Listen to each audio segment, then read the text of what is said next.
Queridos, a paz do Senhor Jesus a todos. Hoje, lição de número 10, a ceia do Senhor, a segunda ordenança da igreja. Nossa lição está dividida em 3 tópicos principais, que são a natureza da ceia do Senhor na tradição cristã. Segundo, o propósito da ceia do Senhor.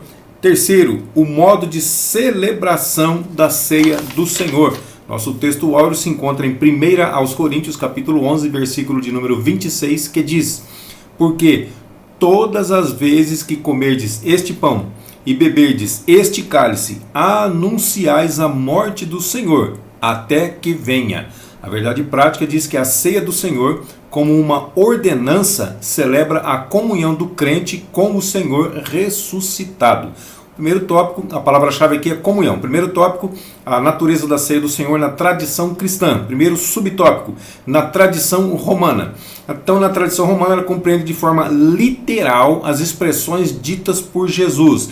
Isto é o meu corpo, Lucas 22:19. Aí o versículo 20, Lucas 22:20. Este cálice é o meu sangue. Estou resumindo aqui, tá? Tem um pedacinho do versículo no meio, tá? É o Novo Testamento no meu sangue. Então, este cálice é o meu sangue e isto é o meu corpo. Ou seja, este pão é o meu corpo. Então, na tradição romana, eles entendem isso como literal, porque são palavras de Jesus. Então, como foi Jesus que disse, eles entendem como se fosse algo literal. Então, segundo esse entendimento, ou conforme esse entendimento, durante o cerimonial, os elementos da ceia, que são o pão e o vinho, eles se convertem no corpo e no sangue de Cristo. Então esse ensino é conhecido como transubstanciação, ou seja, há uma mudança de substância no ato da consagração. Então quando faz a oração pelos elementos, pelo cálice e pelo pão, aí o que acontece? Acontece uma transformação, ou seja, o pão passa a ser literalmente o corpo e o cálice passa a ser literalmente o sangue do Senhor Jesus, segundo o entendimento romano. Tá? Então, existe pelo menos 2 problemas com essa interpretação. Quais são, Valdecir? Vou te falar. Primeiro, de natureza lógica. Então, quando Jesus celebrou a última Páscoa, ele estava presente. Então, ele não poderia estar fisicamente no pão e muito menos no cálice, não é verdade? Já que ele estava presente fisicamente, não tinha como as pessoas comerem do corpo dele e beberem do sangue dele naquela ocasião, já que fisicamente ele se encontrava lá. Segundo, entender que essas palavras de forma literal e não metáforas podem criar problemas de natureza exegética. O que é isso, Valdecir? Por exemplo, Jesus disse assim, por exemplo, João capítulo 10, versículo 9, a parte A do versículo, ele diz assim, ó, eu sou a porta. Meu irmão, Jesus é porta. Jesus é uma porta de entrada para o céu, mas isso é literal? Jesus é uma porta? Não, irmãos, é figurado. Então, o restante do versículo diz, se alguém entrar por mim, salvar-se-á, entrará e sairá e achará pastagem. Então, ó, é evidentemente que ele não se referia a uma porta literal. Da mesma forma que ele não se referia literalmente no pão como sendo o seu corpo e no cálice como sendo o seu sangue literalmente. Então fica bem claro isso para nós. O segundo subtópico fala sobre na tradição protestante. Então os luteranos eles afirmam que o corpo físico de Jesus está presente no pão da ceia. Então esse entendimento ele é denominado de consubstanciação. Então, ó, o primeiro, transubstanciação. O segundo, consubstanciação. Eu falei separado, mas é tudo junto, tá? Transubstanciação, consubstanciação. Transubstanciação, ele se transforma literalmente no corpo de Cristo. Consubstanciação, ele encontra-se presente sem modificar a substância, ou seja, ele é da mesma substância. O que isso quer dizer? Então, eu tenho o pão, e quando eu faço a oração, a presença de Cristo se faz presente ali. Não muda, um não vai mudar o outro, mas eles se tornam a mesma substância. Aí vem o terceiro subtópico que fala sobre a posição pentecostal, que também são protestantes, tá? Porque a gente falou a posição dos protestantes, mas os pentecostais também são protestantes. Então, ó, o pão e o vinho simbolizam o corpo e o sangue de Jesus. Então, Jesus se faz presente espiritualmente nos símbolos da ceia. Mateus 18:20 diz assim, ó, porque onde estiverem 2 ou 3 reunidos no meu nome, aí estou eu no meio deles. Então essa é a posição da maioria, não são todos, tá? Mas da maioria dos pentecostais. O resumo desse tópico diz que a ceia do Senhor ela é celebrada em nossa igreja sob uma perspectiva memorial em que Jesus está espiritualmente presente. Guarde isso com você, tá? Jesus está espiritualmente presente, não fisicamente. O segundo tópico fala sobre o propósito da ceia do Senhor. Tudo que o Senhor faz, tudo que a Bíblia nos diz, tudo que nós aprendemos tem que ter um propósito, é necessário. Então, qual que é o propósito da ceia do Senhor? Primeiro subtópico, celebrar a expiação de Cristo. Então, Paulo lhe destacou como propósito dessa celebração. 1 Coríntios 11, 26. Anunciar a morte do Senhor. Então, cada vez que eu participo da ceia do Senhor, eu estou anunciando a morte dele. Até quando eu vou fazer isso, Valdecir? Até que venha. Ou a gente acrescenta um ele ali, né? Não tem no texto, mas a gente acrescenta até que ele venha. É lógico que está falando dele, mas no texto não está escrito. Não está escrito até que venha. Então, a ceia do Senhor aponta para o Calvário. Então, ela celebra a vitória de Cristo sobre a cruz, a vitória de Cristo na cruz sobre o pecado, sobre a morte e sobre o diabo. Então são 3 vitórias ao mesmo tempo. Hebreus capítulo 2, versículos 14 e 15 diz assim: E visto como os filhos participam da carne e do sangue, pelo símbolo, né, da ceia do Senhor, também ele participou das mesmas coisas, para que pela morte aniquilasse o que tinha o império da morte, isto é, o diabo. Então, ó, ele está dizendo aqui, está escrito na Bíblia, o diabo tinha o império da morte. Versículo 15: E livrasse todos os que, com medo da morte, estavam por toda a vida sujeitos à servidão. Então, ele nos livrou. Então, quando nós participamos do corpo e do sangue de Cristo, nós tomamos parte em tudo aquilo que ele fez. E então, se ele morreu e ressuscitou, nós também devemos morrer e ressuscitar juntamente com ele, de forma espiritual, ter um novo nascimento espiritualmente falando. Então, por intermédio da morte de Cristo, nós somos justificados e nós somos reconciliados. Segundo aos Coríntios capítulo 5, versículo 21. Aquele que não conheceu o pecado. Quem não conheceu o pecado? O próprio Jesus. O fez pecado, ele se fez pecado por nós, para que nele nós fôssemos feitos justiça de Deus. Ó, guarda bem esse versículo aqui, em 2 Coríntios 5, 21. Aquele que não conheceu o pecado, ou seja, Jesus, ele se fez pecado. Jesus se fez pecado para que nele, ou através dele, nós fôssemos feitos justiça de Deus. Através dele nós somos justificados e também reconciliados novamente com o Senhor Deus. O segundo subtópico fala sobre proclamar a segunda vinda de Cristo. Eu prefiro dizer que nós estamos proclamando o arrebatamento, para que não haja confusão. Ah, mas a segunda vinda de Cristo é feita em 2 etapas. Não. Então vamos falar diretamente. Nós temos que proclamar o arrebatamento. É isso que nós estamos aguardando, tá bom? 1 Coríntios capítulo 11, versículo 26. Porque todas as vezes que comerdes este pão e beberdes este cálice, anunciais a morte do Senhor, até que venha. Então tem um propósito também e tem um período para terminar, não é isso? Então quando ele vier, ou seja, quando ele arrebatar a sua igreja, aí sim nós vamos parar de cear aqui na terra, mas nós vamos participar de uma ceia especial lá nas bodas do Cordeiro juntamente com o Senhor.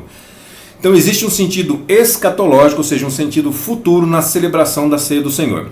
Na ceia do Senhor, a igreja mantém um olhar, olha só, presta atenção agora, no passado, no presente e no futuro, no mesmo ato, tá? Na ceia do Senhor. Nós chamamos de Santa Ceia, mas em lugar nenhum na Bíblia está escrito Santa Ceia. Está escrito Ceia do Senhor, está escrito Ceia, está escrito outras coisas, acho que tem uns 5 nomes diferentes, tá? Mas não tem Santa Ceia. Mas por que nós chamamos de Santa? Porque se refere ao Senhor. Então nós chamamos assim, tá? Então, no passado, quando contempla a vitória de Jesus na cruz. Então, nós olhamos, quando nós participamos da ceia, nós contemplamos, nós mantemos um olhar lá no passado. Por que passado? Porque Cristo já morreu. Faz mais de 2000 anos que Cristo morreu, não é isso? Então eu participo da ceia prestando atenção no sacrifício que Cristo Jesus fez por nós na cruz do Calvário. No presente, pela comunhão entre os irmãos e pela comunhão que nós temos com Ele. Ou seja, uma comunhão na horizontal e uma comunhão na vertical. E também eu mantenho um olhar no futuro, ou seja, esperando pelo arrebatamento, ou se você preferir falar, esperando pela segunda vinda do Senhor. Filipenses 3:20 diz assim: mas a nossa cidade está nos céus, ou seja, nós somos peregrinos aqui na terra, nossa cidade não é aqui, nossa cidade está nos céus, de onde também esperamos o Salvador, o Senhor Jesus Cristo. Então nós estamos aqui, mas estamos aguardando o Senhor Jesus, que vai vir da nossa verdadeira cidade, que Ele já está lá, e Ele vai vir para nos buscar, para ir habitar com Ele. Terceiro subtópico fala sobre celebrar a comunhão cristã. Então, uma das razões que levou Paulo a escrever a sua primeira carta aos Coríntios era a divisão entre os irmãos. 1 aos Coríntios, capítulo 1, versículo 11. Porque a respeito de vós, irmãos meus, me foi comunicado pelos da família de Cloe que há contendas entre vós. Então, chegou ao conhecimento de Paulo que havia contendas na família de Cloe. O que aconteceu? Ele se motivou a escrever a primeira carta aos Coríntios. Nós conhecemos como primeira carta aos Coríntios, tá ok? Então era um problema recorrente, estava acontecendo sempre entre eles e estava presente também durante a celebração da ceia do Senhor, para ficar pior, né? Além de ser um problema recorrente, todas as vezes acontecia a mesma coisa, durante o ato da ceia também estava acontecendo essas divergências, essas contendas, essas dissensões. 1 Coríntios capítulo 11, versículo 17 diz: nisto, porém, que vou dizer-vos, não vos louvo, porquanto vos ajuntais não para melhor, senão para pior. Então, quando nós nos reunimos e achamos que estamos agradando ao Senhor, ou seja, estamos nos reunindo para melhor, o que acontecia? Havia contendas, havia dissensões, havia brigas, e ele está dizendo assim, então vocês estão se reunindo, não é para melhor, vocês estão se reunindo, é para pior. Será que hoje está acontecendo isso no nosso meio? Em alguns lugares pode ter certeza que tem acontecido, porque essa palavra é real, é verdadeira e ela é bem atual. Então o clima de comunhão já não existia. Pode dizer, como é que é o clima de comunhão? Atos 2,42.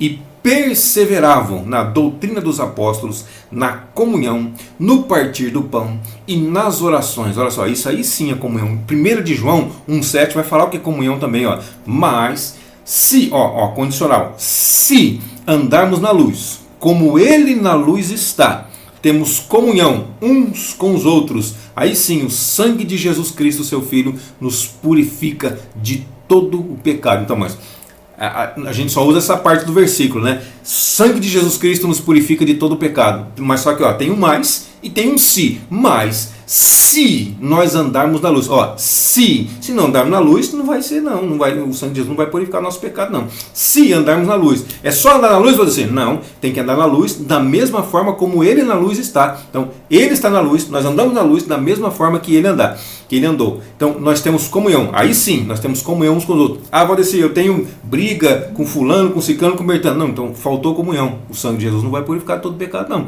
Tem que ter comunhão uns com os outros. Aí sim, o restante do versículo que nós gostamos, a parte que nós gostamos, né? O sangue de Jesus Cristo, seu Filho, nos purifica de todo o pecado. Então, alguns eles não esperavam pelos outros para celebrarem a ceia juntos. Olha só, mais um problema aqui, não é? 1 Coríntios 11, 22. Não tendes porventura casas para comer e beber? Ou desprezais a igreja de Deus e envergonhais os que nada têm? Que vos direi?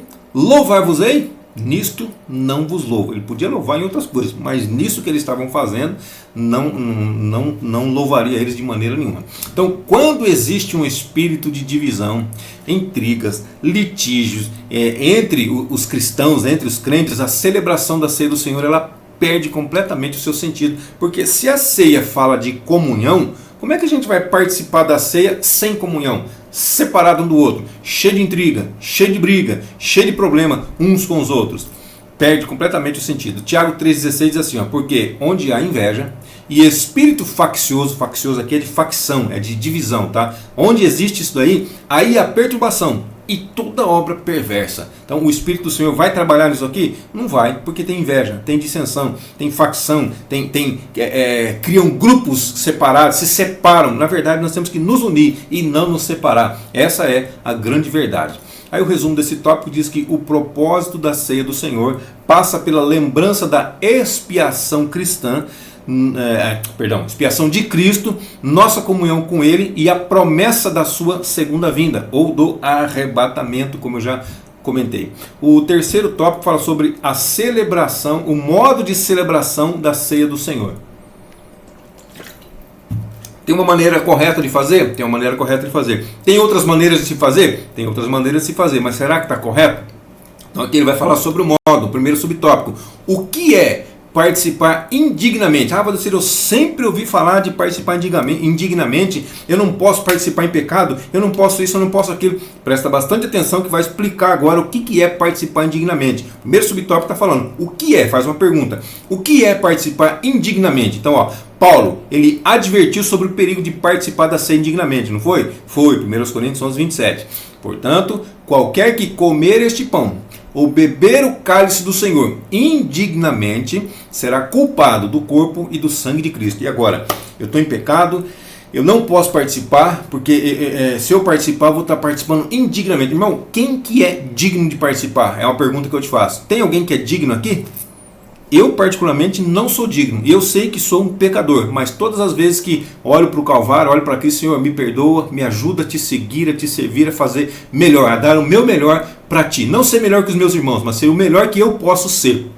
Amém? É assim que tem que ser o nosso pensamento, é assim que nós devemos ser. Ah, mas mesmo assim, eu não vou participar porque eu tenho um pensamento ruim, porque, irmão, presta bastante atenção aqui, o termo português indignamente, ele é a tradução do advérbio, olha para advérbio grego anarios, ou seja, um advérbio ele indica maneira ou modo como se faz. Ó, então, aquele que participa indignamente, ó, de modo indigno, de maneira indigna. Então, ó, indignamente ele está relacionado ao modo ou à maneira como os coríntios estavam comendo a ceia do Senhor. Paulo até fala assim, comendo a ceia, não é participando. Não, eles estavam simplesmente comendo. Então, ó, primeiro, como que eles estavam fazendo? Ó, são três coisas aqui, ó. E desordenadamente, indisciplinadamente e irreverentemente, a forma como eles estavam comendo a ceia do Senhor. Desordenadamente, quando eles não esperavam uns pelos outros. Então tem que ter essa ordem. Uns têm que esperar pelos outros. Todos temos que participar ao mesmo tempo. Segundo, indisciplinadamente, ou seja, quando eles comiam mais do que os outros. Uns comiam e outros ficavam com fome. Outros acabavam sem comer, porque não sobrava. Terceiro, irreverentemente, ou seja, quando eles se embriagavam. Então uns tomavam demais, outros acabavam nem tomando nada.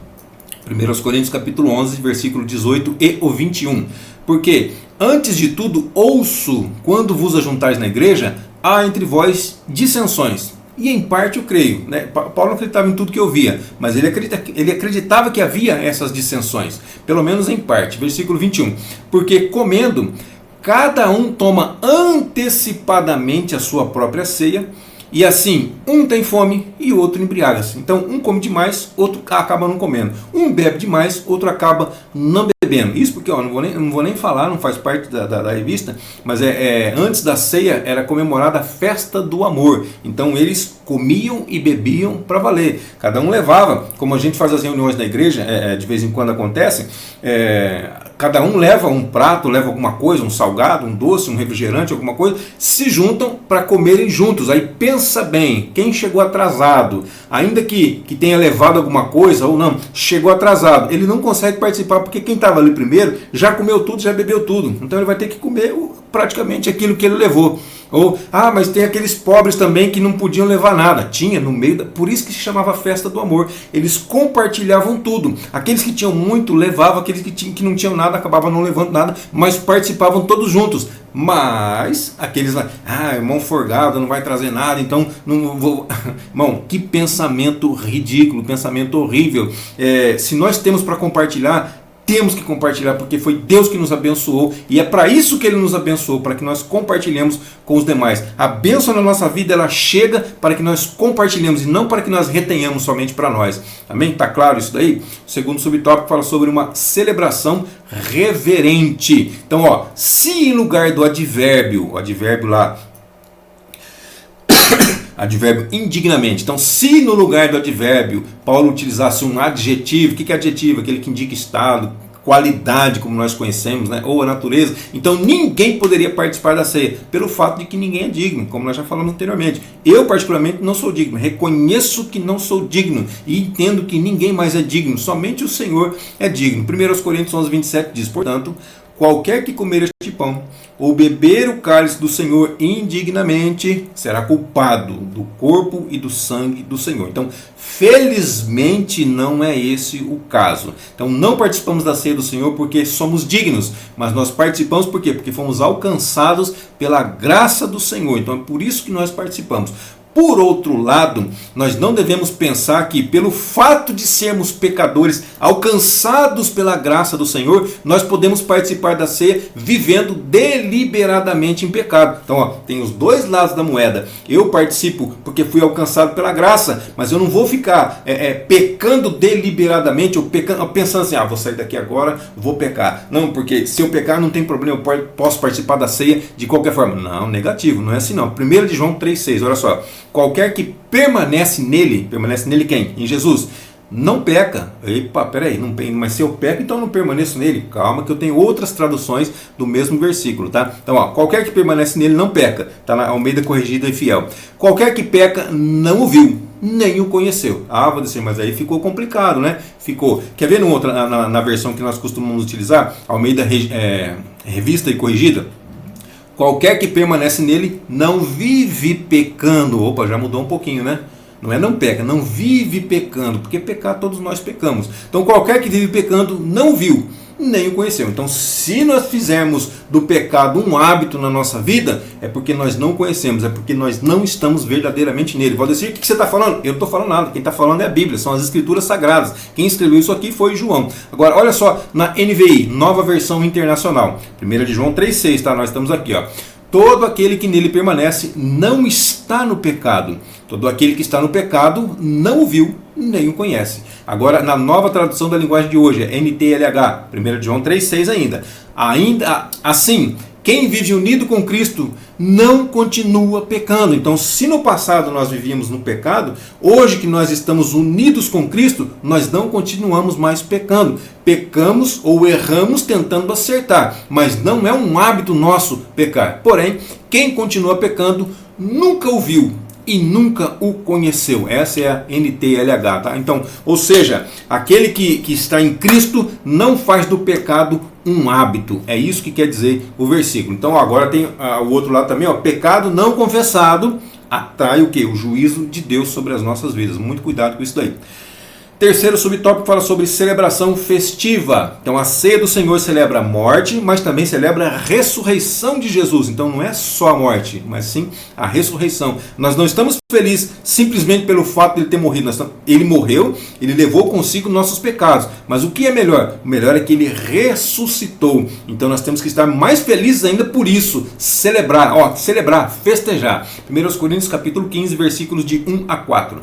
Também vos notifico, irmãos, o evangelho que já vos tenho anunciado, o qual também recebestes e no qual também permaneceis, pelo qual também sois salvos através do evangelho. Se, olha, tem outra condicional aqui, se o retiverdes tal como vou-lo tenho anunciado, ou seja, da maneira como eu tenho anunciado, vocês vão ser salvos se vocês guardarem, se vocês retiverem eles dessa mesma maneira.